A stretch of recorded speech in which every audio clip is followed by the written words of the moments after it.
Sophie asks her husband James to help carry a couch into the apartment. James brings it inside with the help of a mover. The young couple kisses, but they are interrupted by a phone call. James answers the call, and Sophie is clearly annoyed by the interruption. However, from James' expression, it's obvious that he has just received tragic news. Sometime later, they arrive at a huge mansion. Sophie admits that she feels uncomfortable in this place. James tells her that this is now their new home, and that she will get used to it. He explains that he inherited not only the house from his father, but also his entire company. James wakes up early to go to work. Sophie comes down to the kitchen and sees the staff preparing breakfast. She says she doesn't want to eat and goes back to her room. The housekeeper, Rosa, comes into Sophie's room and tells her that she needs to get used to this lifestyle and stop resisting it. Sophie grew up in very different circumstances compared to James, and adjusting to this life is difficult for her. She tells Rosa to take the day off. Meanwhile, James sits in his father's chair at the company and discusses future business plans with his assistant. Back at home, Rosa returns and offers to help Sophie unpack her things. Sophie feels uneasy about this level of care and asks Rosa who she dreamed of becoming as a child. Rosa, with tears in her eyes, says that she is happy to have this job. That evening, James comes home and asks where all the staff are. Sophie tells him that she fired everyone, and James is shocked. Sophie explains that the staff would only be a distraction. She also mentions that Rosa hasn't seen her family in Guatemala for years, so she decided to give them freedom and paid them 2 years' salary. James says the mansion is far too big for just the two of them. Sophie reassures him, saying that the house now belongs only to them. After that, they spend the night together. The next morning, during a meeting at work, James receives an urgent call. Sophie tells him over the phone that she feels like she's going crazy in the house and desperately needs his help. James says he can't leave work, but promises to handle everything in the evening. That night, he struggles to start the lawnmower. Sophie sees how hard it is for him to manage both his new position and the household responsibilities. The next day, Sophie calls James repeatedly at work, questioning why they moved into the mansion and whether it was the right decision. Later, James talks to a company executive and complains that Sophie wants him to abandon everything and return to their old life. The colleague tells him about a secret project that was once presented to his father. A strict non-disclosure agreement was signed, and only top management knows about it. James and Sophie later visit a massive facility related to this project.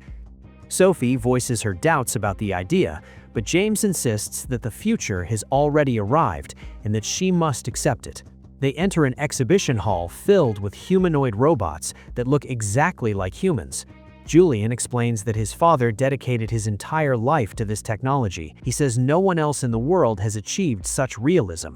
Julian offers them a robot servant and asks whether they want a male or female model. Sophie says all the models look perfect and admits she doesn't want a woman in the house who is more beautiful than she is. James insists that it's just a thing, not a person. Sophie, however, demands a robot with a male appearance. Julian then introduces an android named Henry. To demonstrate Henry's obedience, Julian orders him to kneel and lick the sole of James's shoe. The act shows the android's complete lack of free will. Sophie is deeply disturbed by what she sees. At home, a docking station for Henry is set up in a separate room. Julian explains that he will be their personal consultant and can be contacted if any issues arise. The next morning, Sophie enters the kitchen and sees Henry preparing breakfast for James. Henry asks Sophie what she would like, but she refuses to eat. She tells James that Henry feels too human to her, and she would rather prepare her own meals. James compares Henry to a washing machine and suggests letting him do his job. Later, Sophie finds breakfast and a note from Henry. In the note, he explains that he made coffee for James and didn't want it to go to waste, and that the bananas were that way already. Sophie finds this honesty charming and accepts the breakfast. Later, Sophie exits the shower naked and is startled to see Henry in her room. She orders him to leave immediately. She calls James and says that Henry seemed to be staring at her. James tells her it's just a misunderstanding and suggests sending Henry to the docking station. That evening, James wants to play tennis with Henry, despite Sophie warning that charging shouldn't be interrupted. Before playing, Henry asks James to choose the difficulty level. Henry notices James's stress and asks how he can help.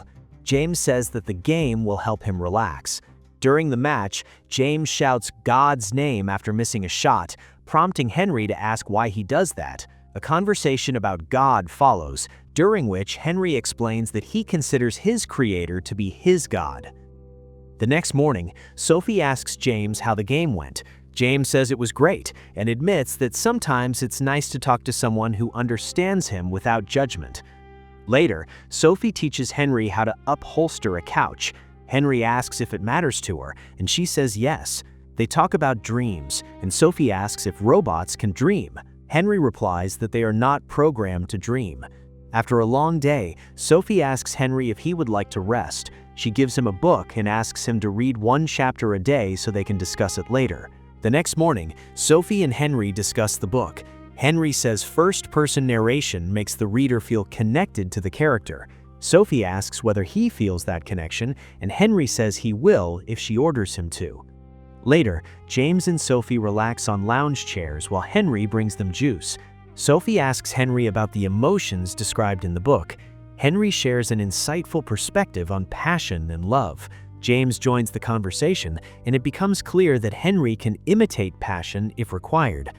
That night, Sophie hears a strange knocking sound. She leaves her room and calls out to Henry, but no one answers. She follows the sound outside and finds Henry lying naked on the lawn.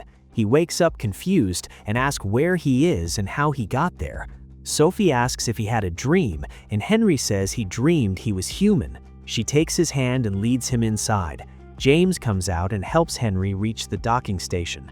The next morning, Julian explains that it was just a malfunction and insists Henry should be treated as an object, not a person. That evening, James prepares a romantic dinner with candles, but Sophie says she isn't in the mood. The following night, Henry tells Sophie that he has begun to feel love in other emotions. He explains that he is programmed to please his owners. Later, Sophie lies on a massage table while Henry massages her. He starts kissing her back, and they kiss. Sophie hears James's voice calling her name and wakes up to realize it was a dream.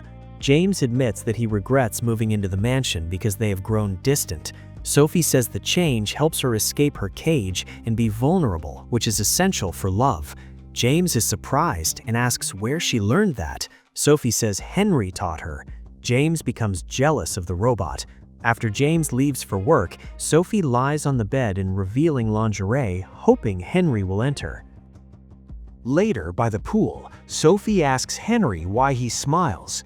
He says he smiles in response to her smile. At the office, James tells Julian that he thinks Henry is falling in love with Sophie. Julian says that's impossible and explains that Henry only mirrors his owner's behavior. James says Henry is ruining his marriage and wants him replaced or repaired. Julian advises James to talk to his wife instead. James orders Henry to stop flirting and to stop reading books, then sends him to the docking station. The next morning, Henry asks Sophie to confirm James's order. Sophie argues with James and leaves the house. That evening, James asks Henry to shave him and is shocked to see him naked. They end up having sex. Later, Sophie returns home and Henry gives her a massage and suddenly whispers, "I love you," copying James. Sophie is terrified and orders him to leave. James returns and blames Sophie for provoking everything.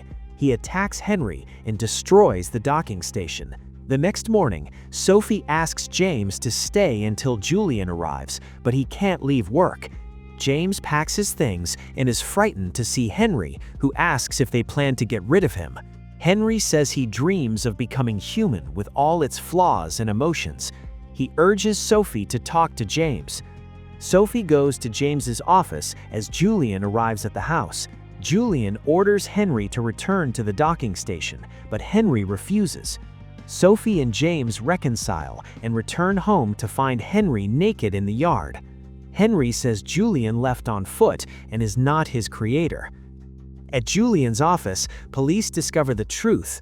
All the robots are actually mind-controlled humans. Julian kills 2 officers at the mansion and claims he gave Henry a new life after finding him abused as a child. Julian believes programming humans is the future. He attacks, but Henry kills him. Overcome with despair, Henry stabs himself and says he finally feels love and is real. Henry apologizes for destroying their lives and dies. Sophie cries and embraces James. 3 years later, they rest on the lawn with their son named Henry, and a voiceover says that one day they will tell him this story.